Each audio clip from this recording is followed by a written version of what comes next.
My husband cheated on me with my sister. When I got divorced and found someone new, I thought I could finally move on. But when I started planning my wedding, things got complicated. I didn't want to invite my sister, but my parents gave me an ultimatum. If she wasn't there, they wouldn't come either. I still don't know how to process everything. It feels unreal. I'm 27, and I had been with Lucas, 29, for almost 3 years. We had our life perfectly mapped out: marriage next summer, buying a house, maybe even starting a family. He was the man I thought I'd grow old with. But that was before everything shattered, before I experienced the most gut wrenching betrayal of my life. And the worst part? It wasn't just Lucas who broke my trust. It was my sister, Emma, too. Emma, 25, had always been my best friend. Growing up, we were inseparable, with only 2 years between us. Our parents constantly praised how well we got along, saying how lucky they were to have two daughters who were so close. When I started dating Lucas, Emma had been thrilled. She would gush, saying things like, "He's perfect for you. I can totally see you two being together forever." It felt like a cruel joke now, knowing what had really been going on. It all started a few months back. Lucas became distant, distracted, always on his phone. Whenever I asked who he was texting, he'd brush it off, saying it was just work or something unimportant. I trusted him, so I didn't push. But as time went on, I felt like I was losing my mind. Something was wrong, but I couldn't quite put my finger on it. Little things began to change. One night, we were out for dinner, and Lucas stepped away to take a call. He was gone for 10 minutes.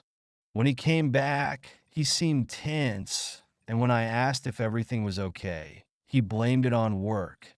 I wanted to believe him, so I did, but that nagging feeling just wouldn't go away. Then things started disappearing: his favorite jacket, his cologne, even his phone charger. At first, I figured he was leaving them at work or in his car, but whenever I asked, he'd snap at me, accusing me of keeping tabs on him. It wasn't like him to be so defensive. Meanwhile, Emma was showing up more often than usual, dropping by without warning, inviting me out for drinks. It wasn't like her. She valued her space. But I brushed it off. After all, she was my sister. Then came the night that changed everything. Lucas had told me he was going out with friends from work, so I invited Emma over for a movie night. It felt like a good way to distract myself from the weird tension with Lucas. We ordered pizza, opened a bottle of wine, and settled in for a cheesy rom-com. At one point, Emma got up to use the bathroom, leaving her phone on the coffee table. A message popped up on the screen from Lucas. My heart skipped a beat, but I tried to convince myself it was nothing. Maybe they were planning something for me, like a surprise.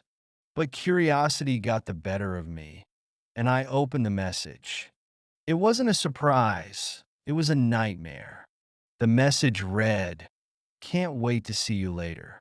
Last night was incredible. I'll think of an excuse to leave soon." My world came crashing down. My hands shook as I scrolled up, desperate for an explanation. But the truth was undeniable. There were months of messages between them: flirty, intimate, and deceitful. They had been seeing each other behind my back for 6 months. 6 fucking months. When Emma returned to the room, she immediately knew something was wrong. "What's going on?" she asked, pretending not to know. I couldn't even speak. I just held up her phone, the messages glowing on the screen. Her face went pale. "Shit," she whispered, the only word she could manage. That's when I lost it. "How could you do this to me?" I screamed. "You're my sister. How could you sleep with my boyfriend? Tears streamed down my face, the betrayal ripping through me like a knife.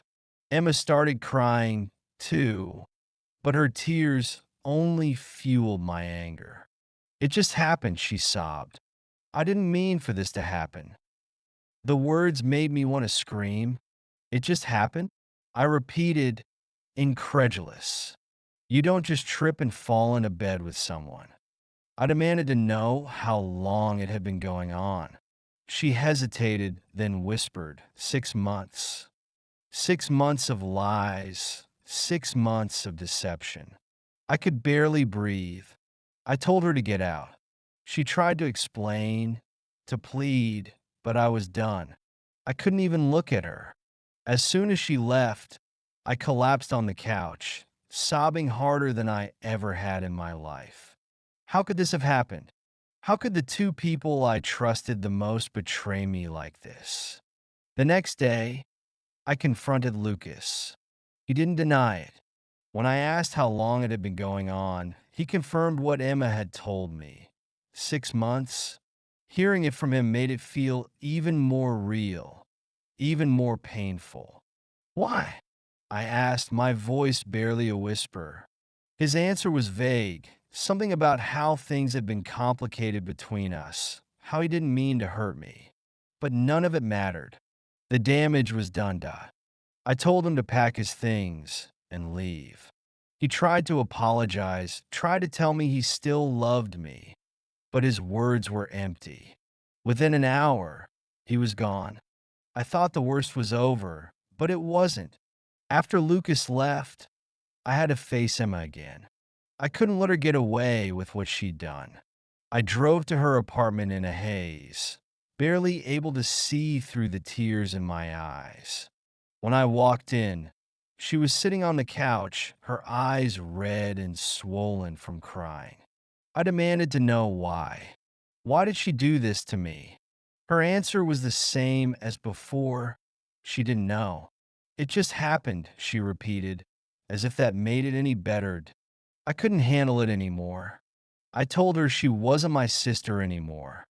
I didn't want to see her, didn't want to talk to her. I left her there, sobbing on the couch, and drove home, feeling more alone than I ever had in my life. But the biggest blow came the next day when I went to my parents. I thought they'd be outraged, that they'd stand by me. Instead, they tried to brush it aside. Family is family, my dad said. You can't just throw that away. My mom suggested we all sit down and talk it out, but I couldn't believe what I was hearing. I needed them to understand how much Emma had hurt me, but all they cared about was keeping the family together. I left their house feeling betrayed all over again. I was completely alone. After the betrayal, meeting Mark felt like a breath of fresh air. He was everything Lucas wasn't: kind, patient, and trustworthy.